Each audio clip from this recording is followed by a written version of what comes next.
Ok, bueno, de nuevo buenos días y gracias por venir a esta primera charla o conversatorio acerca del personaje, la construcción del personaje, todo lo que tiene que ver con el personaje en la construcción de la dramaturgia audiovisual.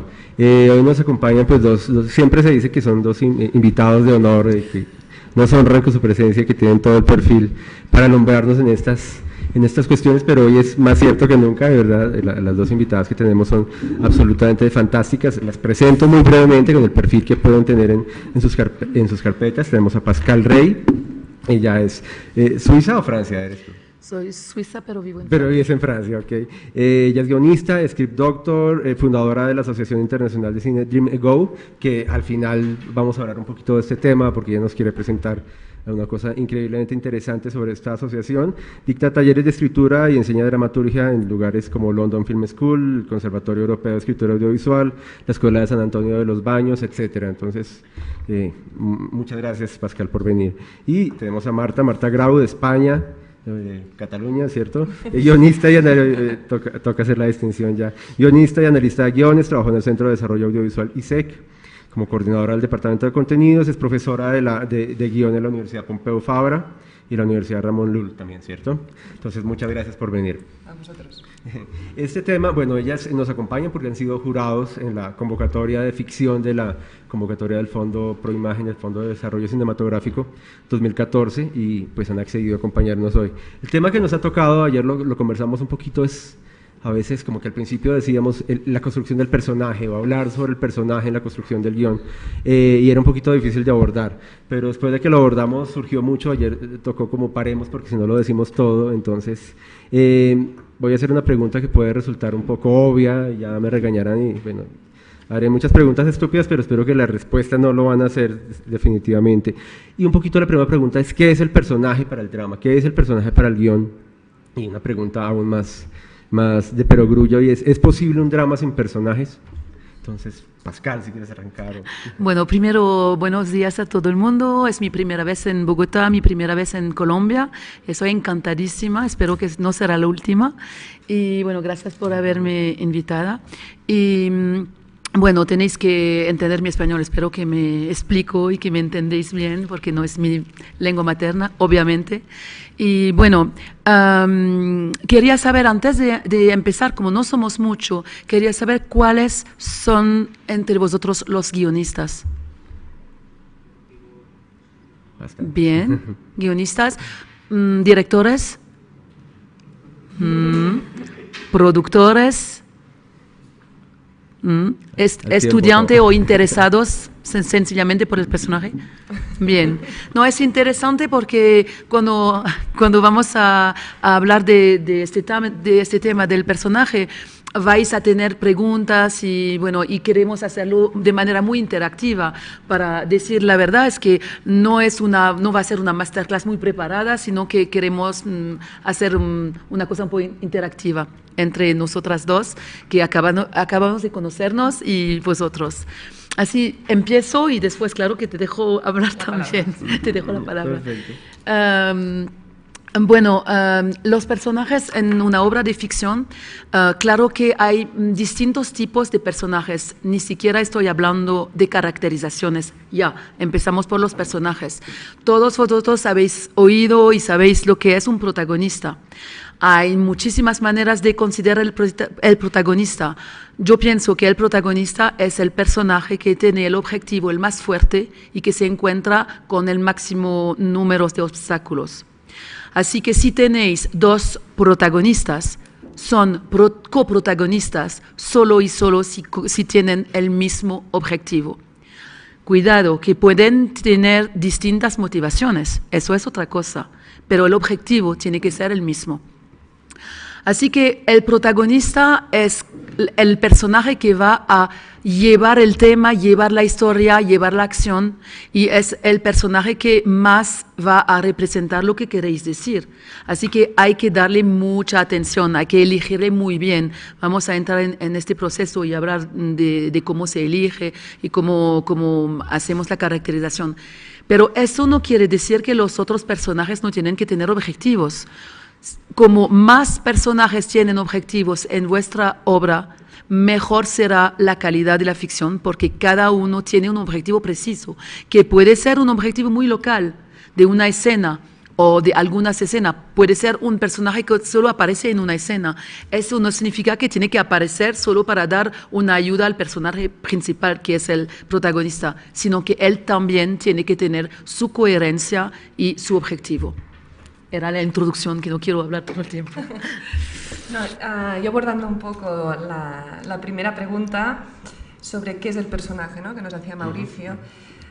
A mí me gustaría hacer una reflexión grande que me he encontrado con muchos estudiantes trabajando con ellos o hasta con guionistas, que quizás no se tiene bastante en cuenta que el personaje es la historia y la historia es el personaje. Es decir, ayer nos comentaban, vamos a trabajar quizás en 3 líneas a partir de ahora, las charlas. Queríamos hacer una charla de estructura, una de diálogos y una de personajes. Para mí es que es un todo en uno. Es decir, como guionistas tenéis que pensar, y como directores y directores guionistas, tenéis que pensar que una cosa se retroalimenta con la otra. No podemos trabajar por separado las 3 cosas. Con lo cual, en el momento en que empezamos a pensar en cuál es el conflicto del personaje, estamos desarrollando ya también cuál será su dilema, y su dilema será justamente lo que he llegado a estructuralmente, como todos sabréis, al segundo punto de giro final de la película, será también el gran momento de decisión del personaje. Pero esto está íntimamente estructurado con el conflicto inicial, ¿vale? Luego, este conflicto también estará realmente estructurado en función de cómo sea este personaje. La caracterización del personaje tendrá también relación con ello. La necesidad dramática también nos ayudará a hacer avanzar la trama. Quiero decir, es importante jugar siempre a ver vuestra película como un conjunto y a la vez en el detalle. Tenéis que estar todo el rato pensando del detalle al conjunto.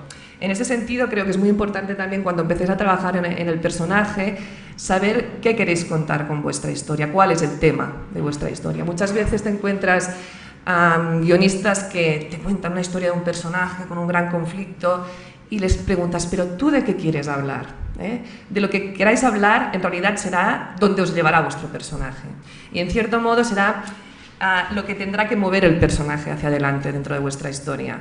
Eso es como, para mí, una de las esencias, ¿no?, de la escritura del guión, que muchas veces la gente solo piensa en la trama, ¿no? Vamos a crear acciones, hay acción, acción, acción, y no piensa en qué estoy contando con cada una de estas acciones, cuál es el tema al final de la historia, cuál es la reflexión final que voy a darle al espectador. Y cuando digo reflexión no me refiero a hacer grandes reflexiones morales, sino dar un mensaje, porque cualquier historia da un mensaje, sea mínimo, sea grande, sea una reflexión sobre la vida muy pequeñita, pero siempre estamos contando alguna cosa. Y es a través de nuestro personaje con quien contaremos esto. En ese sentido, para acabar un poco esta introducción sobre el personaje, me gustaría que también tuvieras muy en cuenta que es el personaje quien está moviendo la historia y no la historia quien ha de mover el personaje. Esto es básico, relacionado también con el tema que os estoy comentando. Solo digo porque, como comentaba, muchas veces nos ponemos, sobre todo en películas quizás donde tenemos muchas ganas de crear secuencias de acción, a pensar en situaciones, situaciones, situaciones, pero no nos damos cuenta que las situaciones tienen que nacer del personaje y que es el propio personaje quien va a mover la historia. Y en eso me acuerdo con una edición de guión que estuve haciendo con un guionista que empezaba, que un día tuvo una revelación y me dijo: es que de repente los personajes se están moviendo solos, son los personajes los que me están diciendo lo que tienen que hacer, ¿no? Lo que va a pasar. Digo, vale, ahora ya tienes tu película. En ese momento es cuando tú ya tienes tu película, cuando conoces tanto tu personaje, cuando es casi como un mejor amigo que te está diciendo, no, yo delante de esta situación no reaccionaría así, reaccionaría de otra manera, aunque a ti, guionista, no te guste porque no te va a ser útil para tu trama, pero tiene que tener una coherencia con el diseño, la psicología, la caracterización que hayáis hecho de vuestro personaje. Un poco como reflexión inicial a qué es el personaje. Estupendo, porque además contestaron como las 3 siguientes preguntas. Bueno, ya nos vamos. Sí. Yo quería saber, ya adelantando un poquito a esa construcción del personaje, cómo el personaje toma vida propia, qué herramientas, saliéndose propiamente de la historia, usan para construir personaje. Me refiero a perfiles de personaje, fichas de personaje. ¿Hay algunas herramientas específicas para ello? Bueno, por lo menos en Francia, no sé cómo pasará aquí, pero hay 2 escuelas de construir un personaje. Hay una escuela que dice hay que escribir fichas de personajes. Y hay otra escuela que dice que por favor que no hay que escribir fichas de personajes. Desde luego yo pienso que escribir una ficha de personaje es muy, muy, muy peligroso. ¿Por qué? Porque escribir es muy sencillo. Tomas un papel y escribes que cuando tu personaje tenía 3 años, su mamá se portó muy mal con él y después de este momento se sintió muy mal y eso. Y se escribe, le gusta mucho el chocolate y eso. Y sigues escribiendo cosas. Lo que pasa es que todo lo que se está escribiendo en la ficha de los personajes no son cosas que van a estar en el guión. Porque en el guión solo se quedan las cosas que están en relación con la historia y también con los conflictos.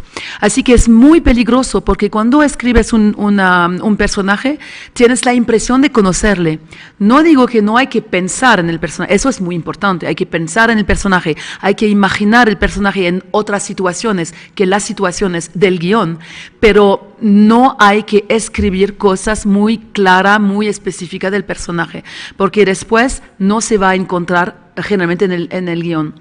Yo leo muchísimos guiones por mi asociación y otras convocatorias y eso, y siempre cuando los autores me envían fichas de personajes, nunca les leo. Por lo menos nunca les leo antes de haber leído el guión. Después del guión, cuando leo las fichas de personajes, estoy muy asombrada porque casi nunca son los mismos personajes. Es decir, para conocer un personaje, la manera la más interesante, la más fuerte, es el conflicto. Porque es a través del conflicto que el personaje se revela. Porque todos los personajes no se revelan de la misma manera. Así que incluso alguien tímido, si pones que este personaje es tímido, no se va a revelar de la misma manera, depende de qué tipo de timidez tiene. Y eso hay que tener en cuenta. Estoy totalmente de acuerdo en lo que decía Marta. Hay que conocer al personaje y por eso, si un personaje está bien escrito en un guión o también en una película, pues claro que es la etapa después, vosotros podrías darse cuenta, imaginarse que este personaje esté en su salón y cómo se portaría. ¿Qué quiere beber? ¿Cómo se siente? ¿Cómo reacciona? Porque conocer a un personaje es decir que podemos ponerle en cualquier situación y que en este momento sabemos cómo va a reaccionar. Sí, ayer justamente estábamos comentando esto de las Biblias de personajes, que gustan mucho, ¿no? Hacer las grandes Biblias. Y yo también soy un poco de la línea de Pascal, en el sentido de que escribir Biblia de personaje está muy bien siempre que tengamos en cuenta que luego se tiene que reflejar a través de acciones en nuestra trama. Es decir, la Biblia solo sirve al guionista para conocer al personaje. Y personalmente yo cuando escribo mi Biblia es simplemente para empezar a pensar, bueno, ¿qué le ha podido pasar a este personaje? ¿Cómo es? Es para conocerlo. Es como si me fuera a tomar un café con este personaje, ¿eh? En lugar de tomar un café, como es una persona real, me pongo a escribir la Biblia. Es para conocerlo. Pero no es para realmente... Es ese efecto tramposo que dice Pascal, para que lo que yo quiero contar esté en la Biblia y no en la película. Este es el efecto tramposo que muchas veces cuando empezamos a escribir nos sucede. Hago lo mismo que Pascal, cuando recibo guiones, primero leo el guión y luego, sorprendentemente, te pasas a la Biblia de personaje y dices, anda, pero si ese personaje representaba que era tan social o tan tímido o que realmente tenía fobia a, no sé, a los gatos. Bueno, pues yo en estas secuencias de la película no lo he visto. Con lo cual se tiene que ir un poco alerta en este sentido. Lo que pasa es que también, bueno, podrían haber dos aproximaciones, ¿no?, para llegar al personaje, a la caracterización. Una sería justamente a partir de esta profundización a través de la Biblia, otra sería a partir del estereotipo, que todos tenemos como mucha manía con el estereotipo, y el estereotipo es como aquello, no. Va de retro, Satanás. Pero el estereotipo justamente lo que sirve es para que tengamos en cuenta una cosa, que partimos siempre de una característica para nuestras historias.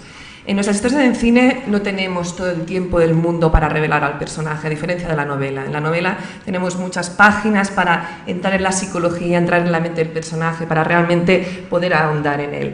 En las historias tenemos poco tiempo, con lo cual tomamos una gran característica que va a ser la que vamos a desarrollar a través de nuestra película. Esta característica, claro, podría ser un estereotipo, con lo cual podemos partir de ahí y luego ir complementándola.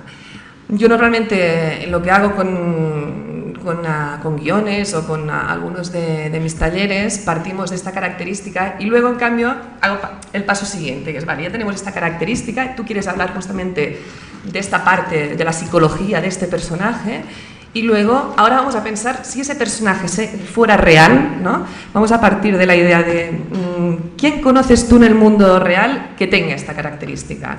Y a partir de ahí quizás vayamos a complementar para redondear el personaje, pero siempre partiendo de esta característica, porque si no, si le ponemos lo que yo llamo la mochila dramática, ¿no?, demasiadas características al personaje, en la película nos va a quedar incoherente. El personaje va a resultar incoherente porque realmente no tenemos suficiente tiempo dramático para desarrollar lo complejos que somos los seres humanos. Con lo cual yo creo que es interesante partir de personajes reales, sobre todo porque muchas veces nos remitimos un poco estamos todos acostumbrados a ver mucha televisión, a ver muchas películas, a los personajes de cine, pues justamente para alejarnos del estereotipo de cine. Por ejemplo, os pongo el caso en España, me pasa muchísimo, de personajes de policías, que tus guionistas te ponen unos policías que son norteamericanos y que comen donuts, van con el café en vaso de plástico y hablan como personajes americanos.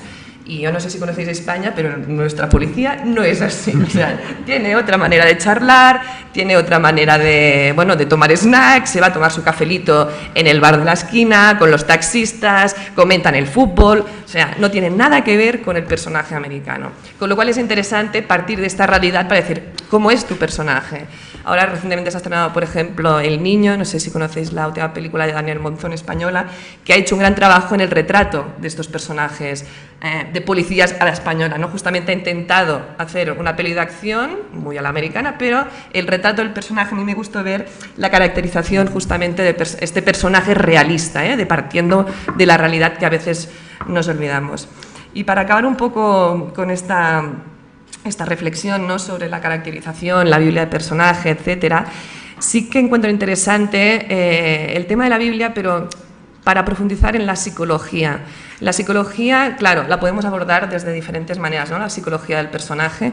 A veces nos sirve la Biblia, a veces nos sirve ese personaje real que os digo, ¿no?, para entender un poco la referencia psicológica. Hay quien parte hasta de libros de psicología, ¿no?, si conoce mucho desde una vertiente más teórica.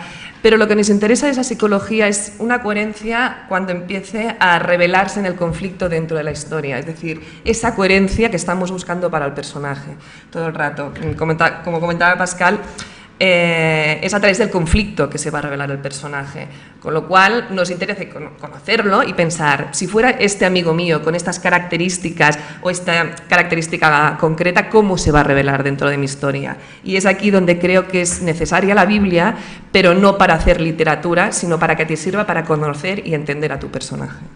Sí, yo estoy totalmente de acuerdo. Va a ser muy aburrido porque estamos de acuerdo. Lo planteamos así. No, pero quiero añadir algunas matices a lo que dijo Marta. Es verdad que hay que empezar con... no hay que tener miedo a empezar con estereotipo. Porque a veces cuando empezamos a escribir siempre tenemos miedo, ay, que va a ser demasiado sencillo, demasiado caricatural. Y eso no hay que tener miedo. Porque muchísimo mejor empezar con algo caricatural o un trato muy fuerte y después ponerle matices. Porque la mayor razón por eso es que si intentamos lo que acabas de decir, si intentamos hacer de un personaje un poco tímido, pero a veces que tiene mucha ¿cómo se dice? Seguridad, o tacaño, pero también muy generoso a veces, pues a cada vez que añadimos matices, al final el personaje no es nadie o es todo el mundo. Es decir, que no va a plantearse como un personaje en el cual podemos referenciarnos. Es un personaje que va a diluirse en la película. Y eso es bastante importante. Hay otra cosa que me parece importante, es que sí está bien pensar en personajes que existen o en amigos, pero también es muy peligroso. ¿Por qué? Porque si pensamos en un amigo, alguien que conocemos muy bien, pensamos primero que le conocemos muy bien, pero segundo que su carácter va a entrar muy bien en la peli. Pero lo que va a pasar es que como la peli tiene algunas acciones especiales, va a tener que reaccionar de una cierta manera. Y la personalidad de nuestro amigo o del amigo que conocemos, a lo mejor no va a estar exactamente como lo que necesitamos. Así que vamos a añadir algunos tratos de esta persona real en un personaje de ficción y el resultado no va a ser coherente. Y es muy peligroso. Me pasó a mí, le conté, no hemos contado ayer, me pasó a mí, pensaba, pero con mucha sinceridad, pensaba que si tomaba el ejemplo de un amigo mío que era abogado como mi personaje, que se portaba de esta manera como mi personaje, me iba a ayudar a construir mi personaje. Y cuando estaba en un taller, los otros guionistas me dijeron, pues tu hombre no funciona, no es coherente. Yo decía, pues con una sonrisa muy, muy segura, sí, es que yo le conozco muy bien, así que incluso te lo puedo presentar, le conozco, ni un problema. Y han seguido diciéndome, no, pero es que la manera de reaccionar es muy extraña, con lo que dices al principio y ahora ves cómo reacciona. Pues pensé bien, voy a tomar una copa con él y le voy a preguntar. Oye, mira, si tú estás en esta situación, que tu novia tiene una historia de una noche con otra mujer, seguro que vas a portarte así, ¿no? Y me miró así, pero en absoluto no. Al contrario. Y me pareció muy interesante esta anécdota porque no me daba cuenta de que el personaje que había creado tenía una parte de un personaje real y otra parte de ficción, pero que los dos no era coherente. Así que está bien ser inspirado por lo que sea, eso muy bien, pero hay que tener cuidado que a veces pensamos hacer algo y hacemos otra cosa con los personajes. Bueno, muy bien, ¿no?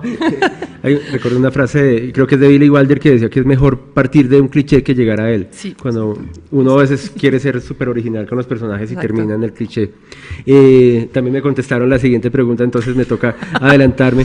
Un poco, ayer hablábamos de la descripción del personaje en el lenguaje literario frente al lenguaje dramatúrgico. Como aquí contamos solo con las acciones, las descripciones.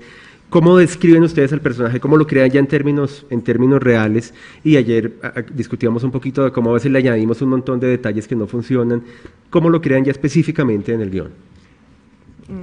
¿Cómo quieras? Sí, a ver, yo quizás matizaría que hay como diferentes estadios, ¿no?, para caracterizar al personaje. Hay el básico que estamos comentando desde el inicio de esta charla, que es a través de sus acciones, que es como la base de la cinematografía, de la dramatización en el audiovisual. Es como el personaje se revela a partir del conflicto y de la actuación y de las acciones dentro de la película, pero luego tenemos otras maneras, ¿no?, de ir revelando su psicología. Otra, digamos, dentro del mundo de las acciones también hay la relación que establece con el resto de personajes, es importantísimo. Lo que los otros personajes piensen de nuestro protagonista o de nuestro secundario será básico para entender quién es él. Yo siempre pongo el ejemplo de As Good As It Gets, Mejor Imposible, no sé si la traducieron igual aquí, con Jack Nicholson. Al inicio de la película es un personaje detestable, antipático, y la primera imagen de la película es una mujer de unos 65 años, bonachona, que abre las puertas, qué día más maravilloso, hoy los tulipanes están florecientes, hace sol, y de repente se le cambia la cara y dice, son of the beach, ¿no? Y vemos que es Jack Nicholson a quien le ha dirigido este odio. Con lo cual dices, uy, ¿quién debe ser este personaje? A partir de esta secuencia también se revela con el resto de vecinos y ya tenemos clarísimo quién es este protagonista, este personaje detestable que nos plantean desde el minuto cero de la película. Otro de los elementos sería, que muchas veces no tenemos en cuenta, sería la caracterización del personaje a través de la manera que tiene quizás de vestir, y hasta de los espacios. Muchas veces no tenemos suficientemente en cuenta los espacios y donde vive, por ejemplo, nuestro protagonista, su casa, es básico para revelar quién es. Si nuestro personaje es una persona introvertida, pues a lo mejor tendrá la casa ordenada de una manera diferente, que es una persona extrovertida que se pasa el día haciendo fiestas en casa y que a lo mejor es desordenado, y eso también nos está revelando, ¿no?, cómo es el personaje. Si el personaje es un freak control, también tendrá, como el personaje de Jack Nicholson, todo perfectamente ordenado, limpio, y además hasta quizás con de un modo maníaco, ¿no?, en el caso del personaje de Jack Nicholson. Y finalmente, para añadir como un último estadio el tema de la caracterización a partir de la ropa, a partir de los espacios, también hay un elemento que quizás también está muy vinculado al director, pero que los guionistas ya podemos usar dentro de nuestros guiones, que es el elemento del símbolo. El símbolo, a veces te dicen a estudiantes o hasta guionistas de, bueno, pero esto es mi papel, esto lo tengo que poner yo dentro del guión. Obviamente es un elemento que podemos usar, me explico. Me acuerdo, por ejemplo, en una escena de Seven, de Fincher, si os acordáis, no sé si la tenéis presente, pero hay el asesinato de una de las víctimas, que es el de la pereza.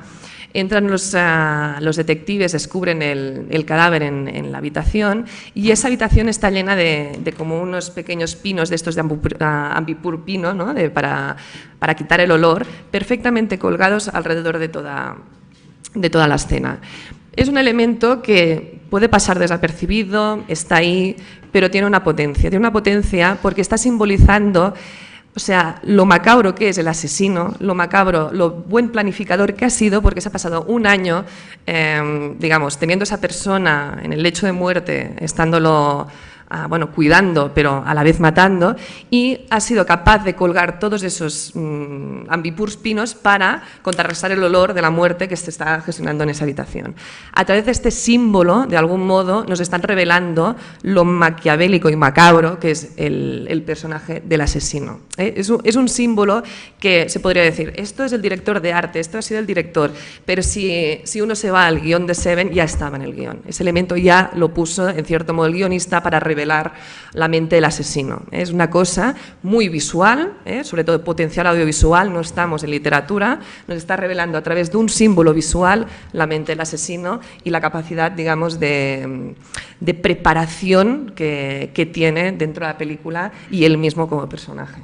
Sí, lo que también quiero añadir es que de guionista no hay que esperar que el director va a acabar la caracterización. Es un trabajo del guionista. Hay que pensar en la caracterización y hacerla en el papel.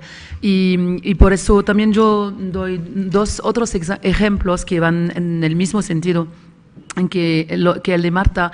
No sé si os acordáis esta película Tootsie, cuando al principio de la película Dustin Hoffman viene a hablar con su agente y que es una escena de 3 minutos, pero en 3 minutos entendéis perfectamente quién es Dustin Hoffman, quién es Michael Dorsey, porque se está enfrentando a su agente que le dice, pues contigo es imposible trabajar, no te voy a encontrar ni una publicidad, porque porque todo el mundo se enfada contigo. Y hay una pelea entre los dos, pero en la manera de enfrentarse, primero es muy divertido, y eso es importante, es muy divertido la manera de enfrentarse, porque hablan de una publicidad de legumbres, ¿no? Que ¿sabes? Estoy haciendo las legumbres como nadie y que está muy, muy seguro de sí mismo, y que a la gente le dice, bueno, eres un muy buen actor. Gracias, pero al colmo del momento que está enfadadísimo, dice gracias, como bueno, eso estoy de acuerdo. Y eso es muy pequeño y muy divertido, pero nos da un montón de cosas sobre el personaje, sobre quién es. Y eso es al principio de la película. Quiero también dar otro ejemplo, que es en una de las primeras escenas de Witness, de Peter Weir, y que es cuando el niño Amish está mirando el asesinato, y que el que acaba de matar al hombre que estaba ahí, el first murder, se lava las manos, pero tomando todo su tiempo. Acaba de matar a alguien y toma todo su tiempo para lavarse las manos. Eso nos dice muchísimas cosas. Es una actividad muy significativa que dice al espectador, bueno, este es muy maníaco, pero también muy seguro de sí misma. Acaba de matar a alguien y toma todo su tiempo para lavarse las manos. Son cosas que hay que pensar. Son momentos perfectos para enseñar una cosa que no se dice. Pienso que el ejemplo ahora de enseñar la performance, ¿no? Que va en el sentido, ¿no? La performance, sí, ¿Qué exacto. piensas, no? Sí. Quería, antes de... Y añadir una cosa antes de la performance. Porque ayer también hablábamos de los riesgos de la sobredescripción o de meter elementos que no contribuyen a hacer el personaje. Entonces, que me hablaran un poquito de eso y un poquito que me dijeran cuándo fracasa un personaje, cuándo naufraga, cuándo no es verosímil o real para el mundo de la ficción. ¿Quieres comentar lo de los detalles o...? ¿Cómo se nota que no es verosímil? Que no es verosímil, y también lo que tú decías lo de ayer, los detalles. lo de los detalles. Sí, no, lo de los detalles, simplemente ayer comentando esto, comentamos lo de la caracterización, ¿no? Es importante decir si es un personaje que va abrochado hasta arriba, si lleva los pantalones bien planchados, si lleva unas botas, unos zapatos. Claro, comentábamos, es importante dar el aire, el estilo del personaje, ¿eh? Y muchas veces, justamente las grandes descripciones son un personaje que viste como si hubiera tenido dinero cuando en realidad no lo tiene. Y ya está, no te está diciendo lleva unos pantalones con una rayita que luego combina con la chaqueta de arriba y luego la bufanda es de color rojo porque los zapatos también son rojos. Comentamos, toda esta cuestión de detallismo, a no ser que sea esencial para tu película, para la trama, porque luego vas a recuperar esa bufanda roja, va a ser el símbolo, ¿no? Lo que comentaba antes, el símbolo del personaje en otra escena, y para recuperar la presencia de ese personaje va a ser a través de esa bufanda roja, por lo tanto es importante que esté. Si no es así, no lo decimos. No lo decimos porque eso sí que va a ser una labor también del director de arte, acabar de confeccionar este detallismo. Si no es esencial para la trama, es mejor dejarlo a un lado, pero sí dar un poco la idea de la esencia de la caracterización para que realmente se revele el personaje a través de su manera de vestir, hasta de andar o de eso, cómo está ordenada su casa, sin decir es que el sofá es blanco con un tono azul en los lados. No, tiene que ser si realmente ese sofá blanco va a estar manchado de sangre al cabo de un rato por el asesino que va a perpetuar la masacre en esa habitación. Sí, hay que prohibir todos los detalles que no son narrativos. Y generalmente también cuando doy clase y los guionistas, los hombres siempre escriben, es una mujer rubia, muy grande, con un cuerpo perfecto. Y bueno, a cada vez pregunto, sí, pero es importante. ¿Qué pasa si el personaje no es así? Es importante para tu historia. No hay que poner cosas gratuitas si no son necesarias para la narración. Y al no escribirlo, nos hace pensar qué tipo de personaje quiero y por qué le quiero, por qué es necesario para mi historia. Y es muy importante no escribir cosas gratuitas. Como decía, claro que sí, hay que llevar una camisa roja porque después cuando habrá sangre no se va a notar. pues claro, hay que escribirlo, pero escribir tiene una chaqueta roja, si no es importante más tarde, no es importante escribirlo. Y con no poner demasiados detalles, bueno, es más ligero y vamos más al centro y a lo más importante de la narración. Sí, pensad una cosa que es una máxima en guión, que seguro que todos sabréis, pero es que se puede aplicar a cada una, ¿no? de los elementos que confeccionan el guión, que es el menos es más. Es decir, no hace falta grandes descripciones, no hace falta ahondar aquello con mucha palabrería para contar algo a partir de un elemento concreto.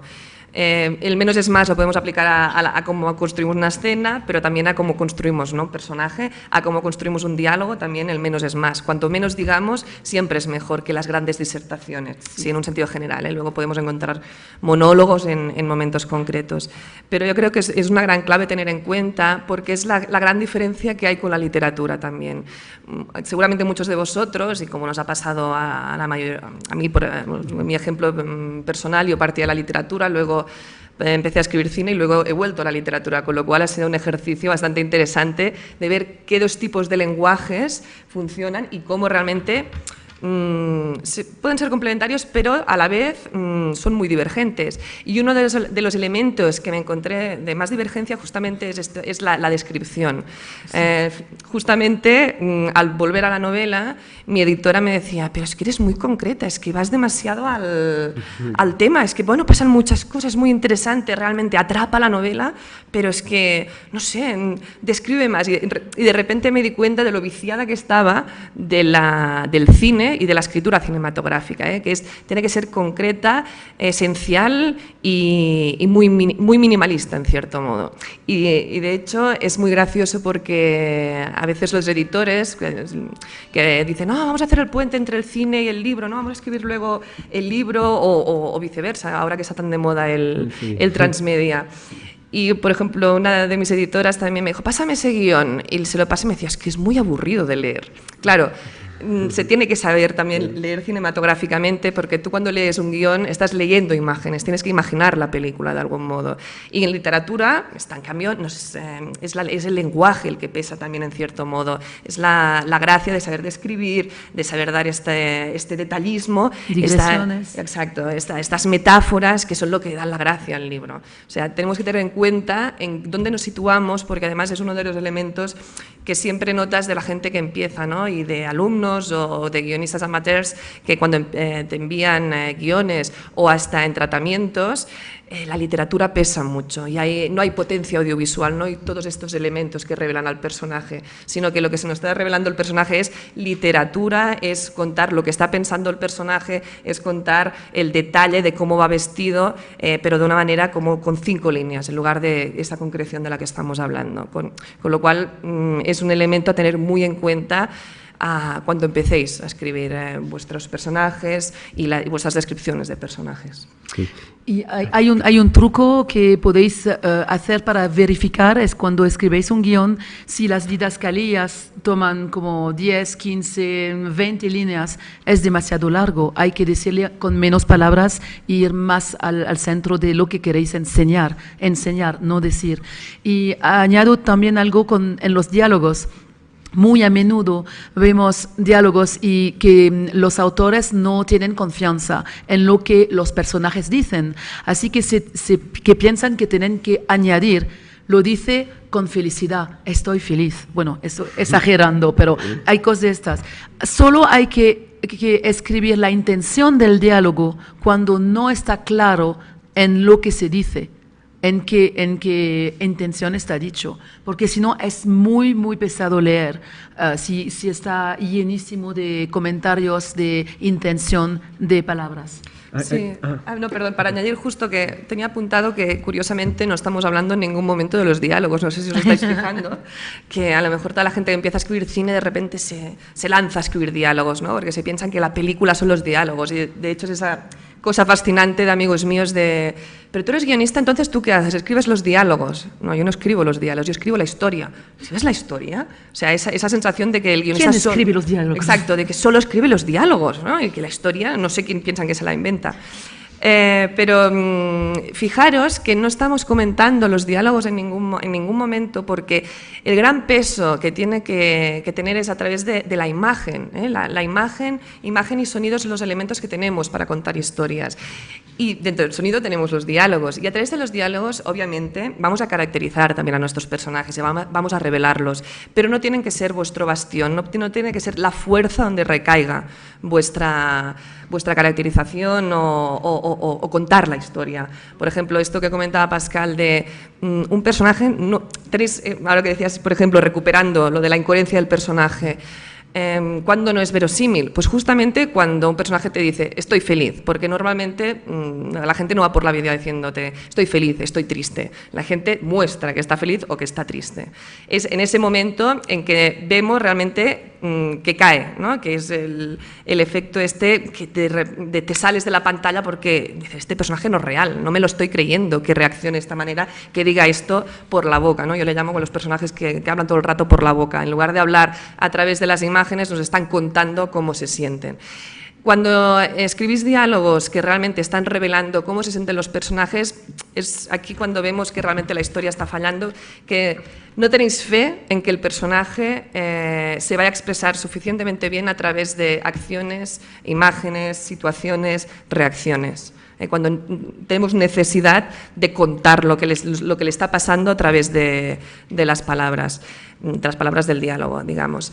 En cambio, los diálogos sí que nos sirven cuando están al servicio de la trama, es decir, cuando nos ayudan a caracterizar el personaje, porque el personaje habla de una manera determinada, porque tiene una muletilla, ¿no? Tiene un tic constante, o es tartamudo, o habla bajito y susurra, ¿no? Entonces ya vemos que es un personaje que es más bien tímido. Esto nos está revelando, ¿no?, cómo es el personaje, pero pensad que nunca tiene que decir justamente lo que pretendéis. Esta cuestión de ser tan directos, de decir, es que yo ahora en esta escena quiero que le diga que la quiere. Pues no, que no se lo diga por el diálogo, sino que lo exprese a través de otros elementos, por subtexto, por acción, por una mirada, por un silencio. Pensad lo importantes que son los silencios en el cine, que muchas, bueno, y más en el cine, que son parte del diálogo. Que son parte del diálogo y que muchas veces no tenemos en cuenta, ¿no? Y vuelvo, al menos es más. Muchas veces es mejor, y también siempre sugiero escribir, tú saca todos los diálogos que quieras, una vez los has sacado, empieza a recortar,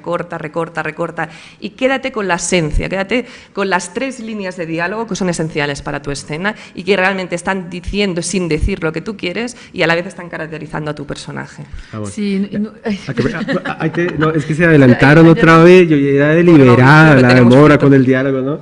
Es que me acordé de lo que decía Lola Salvador, la guionista española, que decía que un diálogo debe ocultar lo que quiere decir, que me parece, sí, es como cuando un chico invita a una chica a tomar café, lo que menos quiere es tomar café, un poco. Entonces, y yo creo que es una de las grandes fragilidades de nuestro guión en Colombia, o sea, lo acepto además como guionista, creo que es una de las grandes debilidades. Entonces, interesantísimo que hundan en este tema. Entonces, bueno, sigue Pascal, que te interrumpí. No, está bien.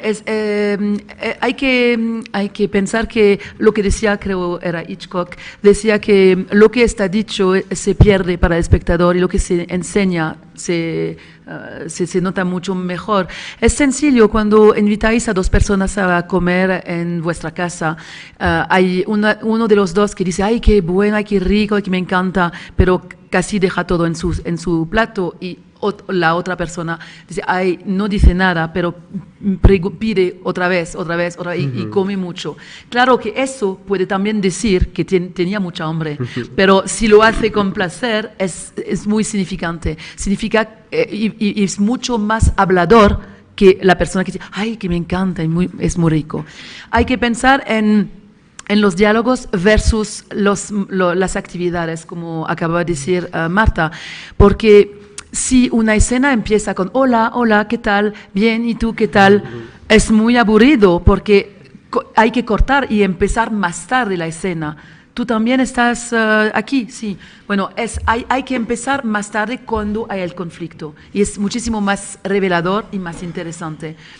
Otra cosa quería decir sobre los diálogos, pero ahora me escapa. Algo que les preguntaría es, a veces escriben diálogos y todos los personajes hablan igual, y uno a veces lee guiones en que todos los personajes hablan igual.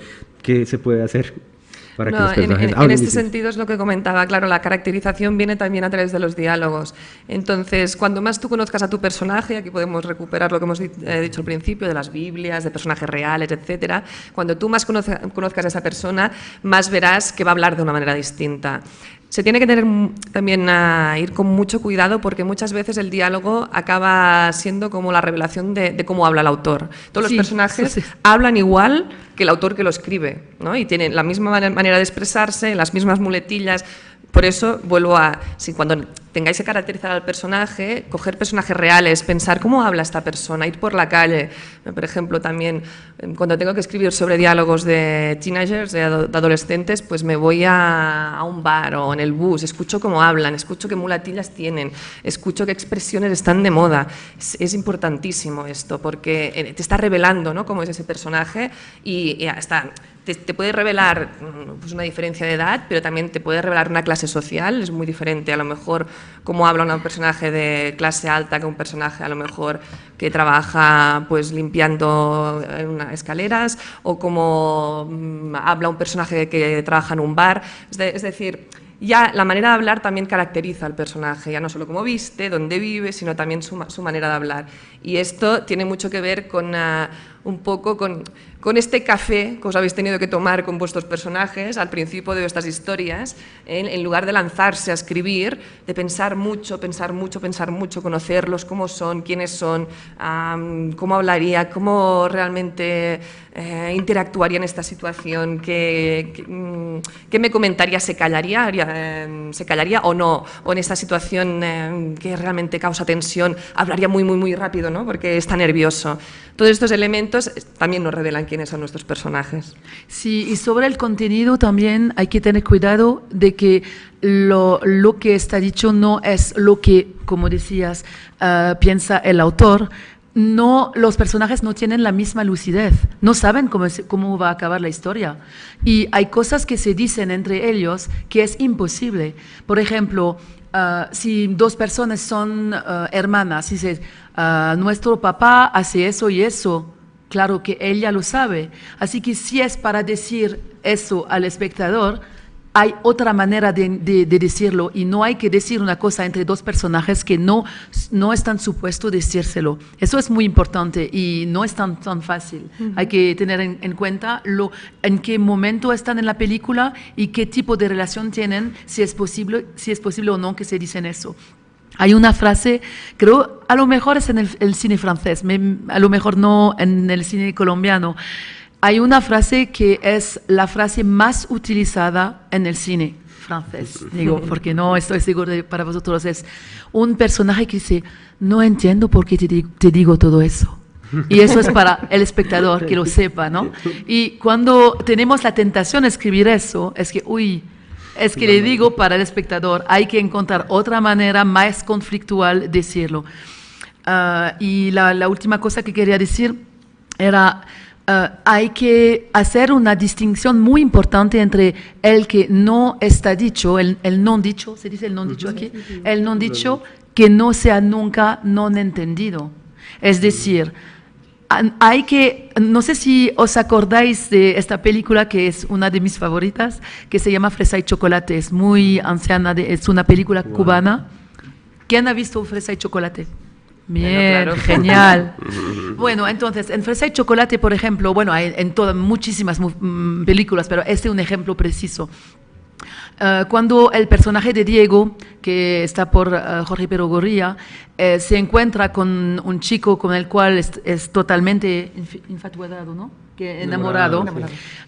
Se encuentran para tomar algo y está comiendo un helado y le está haciendo un número de carisma que te quiero, que quiero hacer el amor contigo. Claro que no lo dice, que está comiendo con una sensualidad y que claro que todo el mundo, incluso el heterosexual que está enfrente, incluso él se da cuenta y que tiene que poner el newspaper, el periódico para protegerse, porque si no va a saltar al lado de la mesa. Eso es una escena de seducción. Claro que la seducción, cuando queréis seducir, cuando un personaje quiere seducir, no va a decir, es que me encantaría hacer el amor contigo. No, no se puede decir eso. Pero que se necesita sentir por el espectador e incluso con el otro personaje. Y eso hay que tener muy cuidado y que hacer los gestos, las actividades que van a vehicular lo que queréis decir. Aunque, bueno. Yo solo añadir una pequeña cosita. No sé si aquí también os sucede esto, pero vi que también dobláis bastante las películas, esa cosa maravillosa que tenemos los países de habla hispana, porque en España también doblamos mucho las películas. Y hay una cosa horrible que luego se hereda cuando los guionistas empiezan a escribir, que es que heredan como dejes de las traducciones que han oído en las películas que ven, ¿no? Y expresiones que son americanas y que luego las trasladan a diálogos. Por ejemplo, llamarle campeón al hijo, que en España esto no lo decimos. No sé, aquí cada idiolecto tiene su manera de hablar. Entonces, cuando ves que alguien le llama campeón a su hijo, te das cuenta de que es una herencia total de lo que han escuchado por las películas, por la televisión. Con esto, vigilad, porque muchas veces es lo mismo que lo de partir del estereotipo, ¿no? Partimos de un imaginario somos muy cinéfilos todos los que escribimos, nos gusta mucho ver películas, pero para que realmente el personaje sea coherente, nos interese, tenemos que volver esto, ¿no? a la realidad, a escuchar la realidad. Es básico, porque si no empezamos a emular maneras de hablar, maneras de hacer, maneras de comportarse, ¿no? de las películas americanas que no tienen nada que ver con nuestra realidad ni con la del personaje que estamos situando, ¿no? Si situamos un personaje en Bogotá, realmente no tendrá nada que ver a cómo se va a comportar si está en New York como si está en LA. Claro, decía que uno a veces dice, oh mi Dios, ya se le sale, ¿no? Oh my God, ya pasó de idioma. Sin embargo, yo quería matizar esto acerca del diálogo porque a veces hay una desconfianza por el diálogo. A veces se va al otro lado y a veces una película que tiene... No, esa película es mala porque tiene muchos diálogos y me parece un error también a veces desconfiar tanto del diálogo. ¿Para qué sirve un diálogo? ¿Cuándo es bueno un diálogo?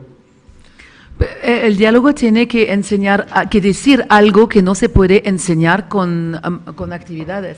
Hay que usar el diálogo para adelantar la acción, para dar una luz distinta de lo que se ve, para a lo mejor contradecir lo que vemos, y hay que pensar que el diálogo solo hay que pensarlo en términos de narración. Yo quiero volver al diálogo para presentar en relaciones en algunos personajes. Por ejemplo, cuando veis una pareja que toma un desayuno juntos, es muy importante, si queréis enseñar que la pareja está juntas desde mucho tiempo, no va a decir, ¿qué quieres? ¿Té, café o no, azúcar? Si eso se pregunta, es para enseñar al espectador que es primera vez que tienen el desayuno juntos. Así que podéis pensar en cositas de estas para dar informaciones al espectador. Así que el hecho de que té o café no es tan anodino, porque os va a dar una información. Ahora, si ya le hemos visto tomar té o café muy a menudo en muchas escenas, ya no es necesario ponerlo. Hay que tener una idea de lo que es necesario y no. Y ahora quiero hacer una pequeña performance, no, pero enseñar algo que no es mío, que le voy a dar al responsable, es Alexandre Adabakian, que es el actor y guionista ruso. Y también en este mismo sentido de cómo podemos enseñar cosas sin decirlas. Y os quiero enseñar una pequeñita cosa, cómo podéis, por ejemplo, enseñar que una pareja es una pareja desde mucho tiempo. Imaginéis que van a la casa de amigos. Os enseño. Tengo que tener mi chaqueta.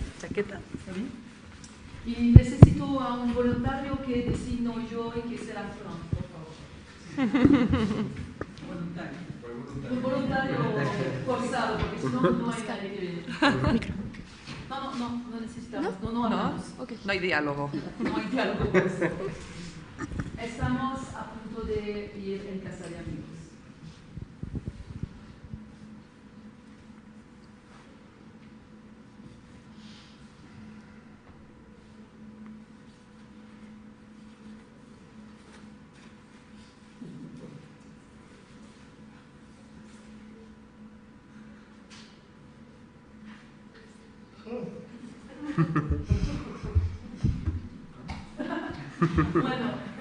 Está bien. Un aplauso.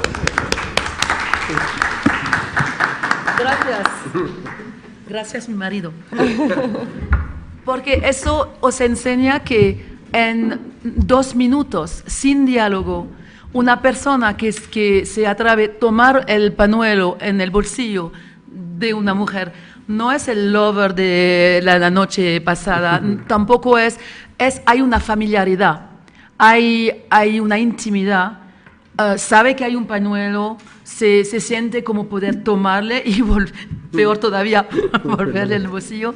Y todo eso son cosas que se notan y que dan informaciones al espectador, no solo sobre los personajes, la manera que ella está, cansada, que ni siquiera no quiere ir a estos amigos, pero también entre los dos, que, levanta el brazo porque sabe que va a tomar el pañuelo. Hay una intimidad entre los dos y eso es sin diálogos.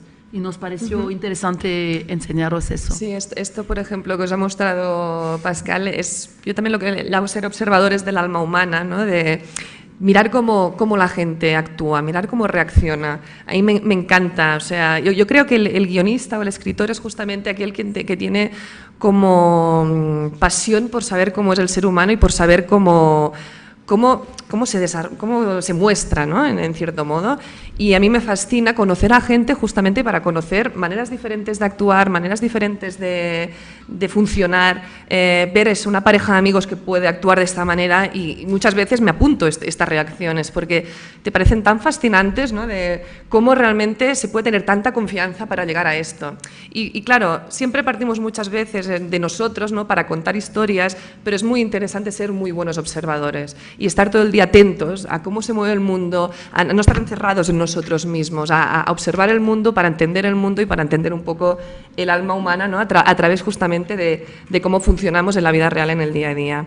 Y me agradaría añadir un elemento a esto que estamos comentando, que a veces no se acaba de entender y cuando doy clases siempre es como la parte que cuesta más de que la gente entienda, que es la idea esta de dramatizar, ¿no? De dramatizar a los personajes, que le dices muy bien, ahora dramatízalo, y la gente te mira como, ¿qué quiere decir esto?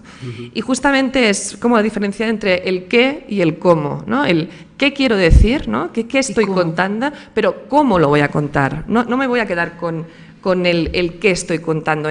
Quiero contar a una pareja que hace mucho tiempo que se conoce y que se tiene mucha confianza. Y entonces los pongo ahí delante y tienen un diálogo diciendo que, ay, cuánto tiempo hace que estamos juntos y cómo te quiero. No, el cómo justamente es una de las bases de la escritura de guión y es el donde nos rompemos más los cuernos los guionistas de pensar una manera original de contar las historias, original en el sentido de buscar estos detalles, estos matices, que va a ser lo que va a dar justamente interés a vuestras historias, porque, como ya sabréis, ya hemos contado todas las historias, los qués están más que recontados, ¿no? Los argumentos universales son existentes ya desde hace mucho tiempo. Donde podemos ser originales es en el cómo lo vamos a contar, cómo vamos a mostrar los personajes, cómo vamos a dramatizar estas situaciones que nos interesan.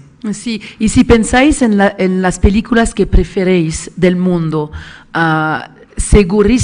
estoy segurísima de que son personajes que os han emocionado, interesado o llamado la atención. Siempre son los personajes que se quedan con una historia. Los detalles de la acción sí es importante para el mensaje, para lo que queréis decir, pero los personajes es la sangre, digamos, de los guiones. Y como no queríamos hablar durante 2 horas sin parar, hemos elegido una película pequeñita, un corto, para enseñaros y para dar un puente más al hecho de que los diálogos son muy importantes. O no. Vamos a ver esto y luego continuamos charlando. Seguramente lo habéis visto muchos de vosotros. Sí. ¿Cómo se dispara las? Un momento, porque el ordenador.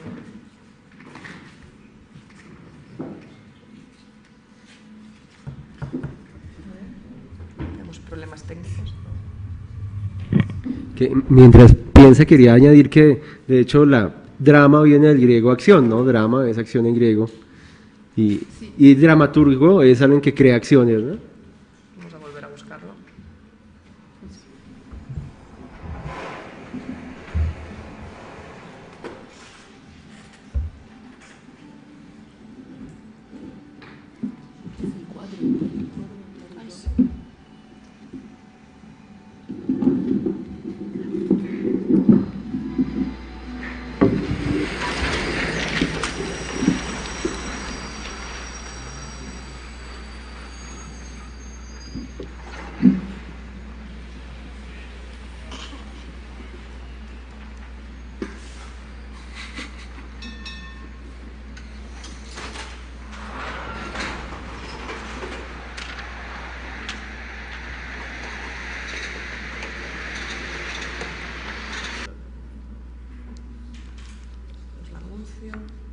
A todo hombre, le emociona el peligro, pero...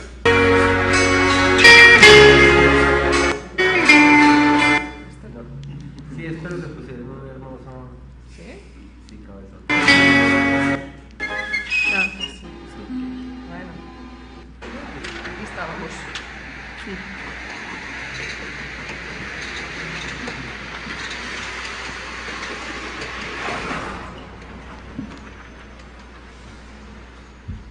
¡Ay, no! Bueno, vamos a abandonar el edificio. Sí, creo que no. En todo caso... Que la versión está interesante, ¿vieron? Sí, se llama Paperman y ha ganado el Oscar y no hay ningún diálogo, por eso era la bromita. No, sí, no sé si... ¿Cuántos lo habéis visto? Porque es muy famoso este Sí. corto, bastantes, ¿no? De todos modos, ya solo con este inicio creo que ya nos da un poco la imagen de lo que queríamos contar, que es esto de cómo contar que dos personajes se enamoran sin palabras y cómo dos personajes son tímidos solo a través de sus acciones. Hay una cosa que me parecía un ejemplo interesante porque la animación suele tener ese tipo de resoluciones. Incluso en largometrajes, todos vieron, no sé, Las Trillizas de Belleville, por ejemplo. Son unos Exacto. personajes increíbles a través del tiempo, sin Sí, diálogos. exacto. Porque cuando se anima, hay que pensar, uno cuando graba en ficción tiene la libertad de que puede poner al actor a hablar muchísimo, pero cuando se hace animación no se puede hacer ese tipo de cosas por economía de recursos. Es un buen ejemplo, ¿no? Sí, y luego hay otro elemento que justo lo hemos visto, pero que si recordáis los que habéis visto el cortometraje se recupera, que es este beso en el papel, ¿no? Este beso en el papel, cuando antes os hablaba de los símbolos, justamente es muy interesante porque es una manera de representar el personaje que no está en la escena.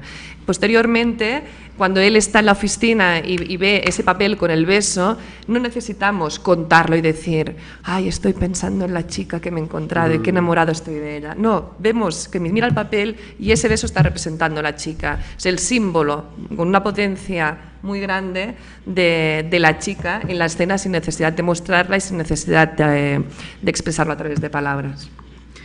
Bueno, yo quería aprovechar, vamos a dejar, digamos, hacia el final un espacio para sus preguntas que obviamente existen, pero quería aprovechar un poquito la experiencia que acaban de tener como jurados en la convocatoria, específicamente de la categoría de escritura de guiones para largometraje, y que nos ¿cómo se llama? Bueno, nos dieron un feedback, retroalimentaron, gracias, alrededor de qué se encontraron en general, de cuál es el panorama de esa mirada que han leído un montón de guiones, 40 y tantos cada una, alrededor de cómo estamos, de qué nos darían ya como desde su perspectiva de personas que ven de afuera. ¿Okay? Sí, y mira, y justamente me había apuntado para transmitirlo dos trucos, ¿no?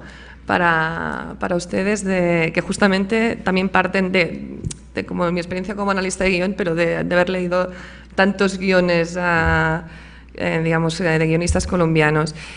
Hay dos elementos que si quieren realmente pasar al analista de guión se tienen que tener en cuenta. Uno es justamente lo que comentamos de la literatura. En muchos de los tratamientos que hemos leído había demasiada literatura y poco potencial audiovisual. Es uno de los elementos que realmente es como una luz roja para el jurado que está leyendo esa película porque no ve la película. Ve una historia interesante, ve una fábula, ¿no?, que es interesante, pero no está viendo una película, con lo cual es el primer elemento rojo que surge cuando estás leyendo. Y el otro es justamente el diálogo, que también estábamos comentando. Cuando leía las secuencias dialogadas que se nos enviaron, esto tanto en el caso, digamos, de los proyectos colombianos, pero esto también pasa mucho cuando leo guiones para analizarlos, cuando ves que la secuencia está repleta de diálogos y no hay ni una acción que esté revelando los personajes, también salta una luz roja, porque dices, ostras, este guionista realmente será capaz de dramatizar lo que quiere a través de situaciones, en lugar de estar contándole a través de sus diálogos. Y un tercer elemento que no me ha sacado a colación y que creo que es muy importante, justamente también me lo había apuntado, y que también tiene que ver un poco con la lectura de los proyectos de Proimágenes, es el hecho de generar empatía con nuestros personajes.